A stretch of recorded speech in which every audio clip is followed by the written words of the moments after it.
Hey everyone, Eric Watson here, freelance writer, player of games, writer of words, recorder of videos, and tabletop role-playing aficionado. Welcome to another DM's Guild review, my written and video view series where we take a look at the adventures and supplemental material at the Dungeon Masters Guild website. With this video, I'll be reviewing the monster book, Tumblestrum's Tome of Unicorns, designed by Lucas Anderson with Matthew Campbell, Purple Bog Press, Solomon Wyatt, Andy Pino, and Jack Weigel for Dungeons & Dragons 5th edition. This review has been sponsored by the publisher. The publisher is also a patron of patreon.com/Rogue Watson. A review copy has been provided, and if you're interested in a sponsored review, you can reach out to me via email or Discord or my submission form at roguewatson.com. And if you enjoy the content, consider using my affiliate links for online shopping and supporting me via patreon.com/Rogue Watson. So this is by the same design team that worked on all of those seasonal monster books I've reviewed over the years, like the Halloween horrors and Valentine's Day monsters and Christmas monsters and all these cool holiday tie-ins. This is obviously not tied into any particular holiday. Instead, it looks at a particular monster. I was going to say monster type, but I mean, unicorns are obviously a thing, and I am personally not a brony, but I have two daughters, so I'm very well aware of pony culture, I guess, and just ponies' popularity, especially amongst little girls. I also grew up with a younger sister who was very into My Little Pony. My generation's My Little Pony. So I'm aware of the popularity, obviously, of the unicorn, and it exists in Dungeons and Dragons 5th edition in the original 5e monster manual. There's one unicorn stat block. I believe it's a CR5. One of the rare celestials, and actually has a lot going on to it. I believe it also has legendary actions like regional effects, all that kind of cool stuff, because it is supposed to be this, very unique kind of supernatural creature and not just some, horse with a horn or something. So Tumblestrum's Tome adds about a dozen stat blocks that are kind of based, obviously, on the original unicorn, but in a lot of fun new ways. So we've got like a unicorn construct, a unicorn ooze, a unicorn undead, and then several different versions of celestial unicorn. Some of them obviously being like, majestic, beautiful. In fact, there's one that's literally the unicorn of majesty. The epitome of just a gorgeous unicorn, and others are like the antithesis of that, or like this undead, terror unicorn, and just all these other ideas. And there's some really cool ideas in here. You're gonna know right away. We're gonna talk about right away is the layout and design of this product, as well as the art style that is being used. First of all, I love the fact that we're not getting any kind of AI art here. I have fairly mixed feelings on using AI art, but for a monster book especially, I tend to be more critical of the artwork, because so much of a creature's interest and how I look at different creatures, I'm very much a visual person, is what the artist is depicting for those creatures. I'm also somebody who uses a virtual tabletop for virtually all of my Dungeons and Dragons playing, so having good art that looks good on a token means a lot to me as a dungeon master. So the artwork here is an odd design choice. I will say that it actually grew on me the more I looked at the art and flipped through it, where it uses kind of this almost like a rock album cover. I'm picturing. I don't even know what genre. Maybe like alternative rock or something, or just metal. Maybe I don't know. We don't see like album covers very often these days. Used to see them more often, and they were just like scenes. I don't know, but I'm getting that vibe here, even though I don't think that was necessarily the idea. And this doesn't necessarily embrace the My Little Pony cutesy pony aspect thing, nor does it try to subvert that either and say, oh no, unicorns are actually badass and metal, and here's all the cool things that they can do. It's just kind of a unicorn book, right? It doesn't necessarily take any stance one way or the other in terms of unicorn culture, and just kind of includes a little bit of everything. So to take such a hardline stance with the art, and I'll flip through it real quick, and provide such like these crazy, like aggressive metal album cover, like design for all your unicorns, it feels like a very weird choice. And there is color here, which doesn't also mesh with the kind of easing black and white design for the rest of the book, including its own stat block, which, stat blocks are one of the things that I didn't think needed fixing necessarily in the original, Dungeons and Dragons books in terms of how it does the layout and everything. And this one doesn't necessarily fix all of that. It still obviously switches, has actions, laser actions, all that, but it just does enough with like the sidebar and all that, where it's like, okay, I have to kind of hunt and peck to determine where everything is, which feels a little unnecessary. So I don't know, I just didn't feel like that was a broken thing that needed fixing, but I'm ultimately decently okay with it. Font gets a little wonky in some areas. We'll get to that, especially when we get to the magic items. It's kind of hard to even read the titles of some of the magic items, but like this looks fine right here if you stick to the style, but then you get to the pictures and you're like, oh crap, there's like color here, but it's only in the artwork. So I thought that it just didn't quite mesh well with the book itself. And I don't want to harp too much on it because I do love that we got a unique art style, but it's just not. It's not an art style that I want to see in a monster book, with that being the only depiction of the monsters that I would want to use for like, virtual tabletop tokens. And some of the art is fine. I could probably use it, like the Unicorn of Darkness here, which is your cool evil celestial unicorn who can actually frighten while just moving around and bestow various curses. By the way, a lot of unicorns have abilities tied to just their movement, which is really cool, and it's like seen in just about every unicorn stat block. But maybe do this without like all the busy like words behind it. For example, the Unicorn of Beauty is fine. The Majesty one I'm not a fan of. It's supposed to be this gorgeous good guy celestial with these magical wings that only manifest in sunlight, and it's like a black horse, I guess. Shout out to Frisians. The Uzicorn is kind of a joke, but it's also meant to be a joke, which is fine. The Phantom I really don't like. It looks like it's halfway done in terms of its artwork. So I don't know. Prismatic Unicorn looks cute and definitely looks like the most that came out of My Little Pony, but it's not. It's actually humongous and a bringer of like hilarious chaos, which is kind of fun.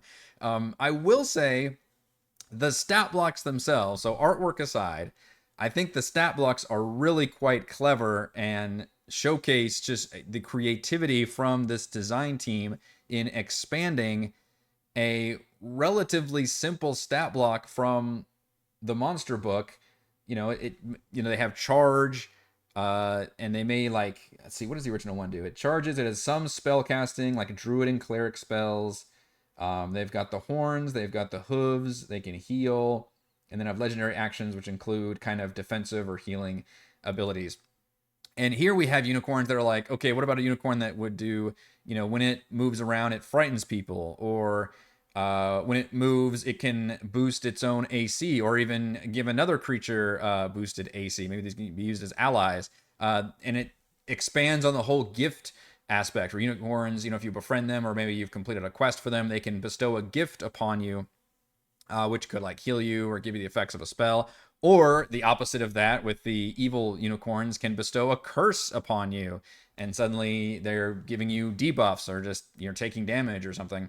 I also love that every single stat block here includes adventure hooks, which is something I've actually come to expect from Anderson's design team of monster books. All of them include which adventure hooks are just like a sentence or two that gives you an idea of how to use this creature. For example, I'm on Unicorn of Majesty right now. The last wish of a doomed child is to meet and ride a Unicorn of Majesty. The party must find the elusive and legendary creature before a greedy archmage and his army of mages do. Or a Unicorn of Majesty has heard tell of the party's heroic deeds and offers to grant them a wish if they pass its trials first. The party must overcome the unicorns, puzzles, tests, and obstacles, and best it in combat themselves. So it's just kind of, they're not like whole scenarios or encounters or anything, but just gives you a couple of sentences and some ideas of how to use these creatures in certain ways. They also all include regional effects, because the original Unicorn does include that, which a lot of times that's just given to like, huge boss monsters or something. But I think supernatural creatures could all have some kind of cool regional effects. And skill checks, which is something I don't think I've seen a lot of monster books do, which is a cool idea if your players want to know more about a creature, then the DM can ask them to roll a skill check. I have house rules for this in my games, where players can look up information of a creature they don't know about. It's a free action, and depending on what the creature's type is, determines what skill check they make. So it could be nature, it could be arcana, it could be history, it could be religion, it could be any of those. And then how well they roll the result determines how much information I give them about the character. And I didn't have like sentences for every single creature. It was just a generic like, okay, well they know like relative strength to the party, or they know like a major attack this character, this creature can do, or maybe if you roll really well, like a glaring weakness that this creature might have. This doesn't do it like that. Instead, this gives you, well, it does kind of. It gives you narrative information, but also gives you mechanical information in a narrative way. So, for example, for the Unicorn of Majesty, the most powerful and divine of unicorns, which I believe this is the CR 17, yeah, it's like godlike unicorn, wielding powers akin to the gods and flying on wings of light, tells you that, well, maybe something to do with sunlight gives them the power of flight. With a DC 21, you can learn that they can bestow the wish spell upon those that deem worthy. But those they deem worthy are only the most worthy and righteous of mortals. They're a terror foes to their foes, but saviors to their allies. Some of them are kind of teasing, but others are just fun, like the mechanical unicorn, which I think is awesome. As a construct, is just very simple, DC 8, like that it's not actually a living creature. Swappable horns, one of which can drill through bedrock. This is indeed a really cool creature, by the way. For some reason, in fact, you know what? I lied on my pro. You'll have to catch me on that. The mechanical unicorn, I just realized, does not have artwork. I said that they all had artwork, and they don't. The mechanical unicorn does not have artwork. The poor guy got left out. There are a few little issues with this book. This is, I believe, a pre-release copy, so I presume these will be fixed up. But like for one of them, I believe, yeah, Unicorn of Darkness, the curses should be under its actions. And then there's one point where it's literally just a page is in the wrong place, which is the Primeval Unicorn stat block and information should be before the Prismatic Unicorn, because that's where it belongs here with the actual full. But the Mechanical Unicorn has these different horns, almost like Beholder Eye Rays, where they can all do something different. You don't have to choose randomly like a Beholder Eye Ray, but it can't ever use the same one until they've all been used. So they have to just rotate through all these things, almost like just like a gear, like shifting over, I guess, as it kind of switches between like deafening people with Thunderous Blast, or turning into a drill horn where it actually gains a burrow speed. It can go through the ground, grappling people. It works like a grappling hook and grabs them, or just shoots lightning bolts out of his horns. Like, that's very cool, very unpredictable, and a neat idea for a creature stat block. The Prismatic Unicorn is probably... Oh, the Phantom Unicorn also has a cool ability. Although I probably would have explained it a little differently, where it talks about gaining stacks of sorrow, and you're like, what the fuck is sorrow? And you have to look it up, and sorrow is basically temporary exhaustion that affects anybody who's within 10 feet of the prismatic, or of the Phantom Unicorn. So you have to remember what the exhaustion effects are, but they've, at least in 5e before we get to the 2024 D&D, they're, half speed and disadvantage on skill checks and disadvantage on attack rolls as you go further up the chart of exhaustion. And this can immediately start building up those stacks, but only while you're near this creature, because it just has this like aura of, debilitating sorrow. I think that was a cool idea that I've not seen another creature do. The Prismatic Unicorn is absolutely insane, because it also has one of those movement-based abilities, but it's a very cool, like, hey, roll a d4 and something happens. It's very similar to a spell that I forget the name of, but my wife's been using it in our current Call from the Deep campaign right now. I don't remember, but it was the one where it's like a different d4 effect happens in a zone every round that even the caster has no... everybody has to roll to determine what the actual effect is, so that adds to the chaos. This is like just a creature. It's a giant, like, crystal unicorn that's just kind of a creature of chaos. A good one, but also a pain in the ass, because it just sows chaos everywhere. And its ability, the Scintillating Horn, if it moves, let's see, it does, 1d10 plus 4 piercing damage, which is great. If it moves at least 20 feet straight toward the target, it deals an extra 8d12 psychic damage, an average of 50 additional damage. And the target must succeed on a DC 18 Wisdom saving throw. Or, and I'm going to read this to you, an illusory copy of them appears in a space adjacent to the unicorn of the unicorn's choice. The illusion is an exact copy of the target, possesses non-magical versions of the target's equipment, has the same statistics, although it can only cast cantrips. It takes its turn after the unicorn and obeys the unicorn's commands. It can just copy people with its basic attack. That's insane. I've never seen anything like that in a creature, let alone a random unicorn creature. Like, that's crazy. What an insane idea. I don't believe there's even any limit to how many copies it can make. and it lasts until a minute or until the unicorn dies. There's no like saving throw or anything. I guess, does it have hit points? It has the same. Oh, hit point maximum of 20. Okay, that's good to know. It has the same statistics except a hit point maximum of 20 and resistance to all damage. So it can be killed fairly easily. But like, holy crap, that doesn't really scale at all either. Like, you could create a barbarian, a level 10 barbarian copy, even with 20 hit points. You get one turn off because it takes its turn immediately after. Like, that's brutal and crazy. Like, what a very creative, though, a very creative ability. And that's the kind of stuff that you'll get here, which is very interesting for what you think of just like, okay, what can unicorns do exactly? Well, it turns out a lot because they're just, supernatural creatures with all kinds of different abilities, and they all share some traits. They all feel unicorny with like the either the gifts or the curses they can bestow upon people, and they all have something to do with their movement. Some of them are like they move really fast, you can't tell where they are, and you'll fuck up your like attacks of opportunity, or they can frighten people, or in this case it's just a d4 of like chaotic effects that happen. One of them, like the primeval unicorn, always does like damage just by attacking people. Even if it misses, it does some damage because it's so huge and just trampling everything around it. So I like the fact that they all feel like unicorns. Even the Oozacorn, which is a fucking joke, literally. And I'm not saying that to be mean. The designers are like during the skill check, it's like, an ooze unicorn? Really? Yes, an ooze unicorn. It just melted a guy to death. Like, it's designed to be a joke, and it's funny because it's literally just an ooze, a gelatinous cube who ate a unicorn and then couldn't digest the horn and then just kind of slowly turned into a unicorn. It even has kind of movement-based abilities, and we all know gelatinous cubes can't exactly move very fast. So very, very delightful the way that all these unicorn stat blocks actually pair out. We also get some variants with a couple of them, mainly the foal version.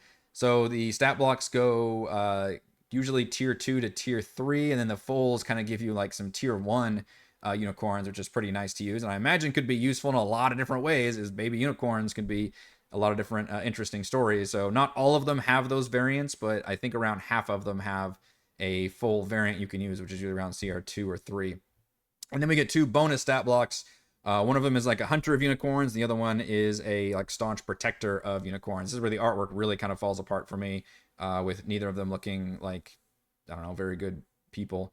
But the stat blocks look, again, very, very cool. Like, they're both CR10, which is kind of crazy. And the hunter is just absolutely designed to take out unicorns. Specifically has I think it's the Polar Master feat, where you can attack anybody who gets within like 10 feet of you, which is huge because unicorns are all about running around. We just, talked about how their stat block is, excels at movement-based abilities, for example, and just has all these, multi-attacks and ways of shooting people and slowing things down and capturing them and killing them. It all makes a lot of sense for that creature. And then the Pure Heart has this whole system of these celestial motes that represent like blessings of unicorns that it can summon. I think 5 of them per long rest, and then all of its different abilities, which is a ton. Look at these bonus actions, reactions, a ton of stuff.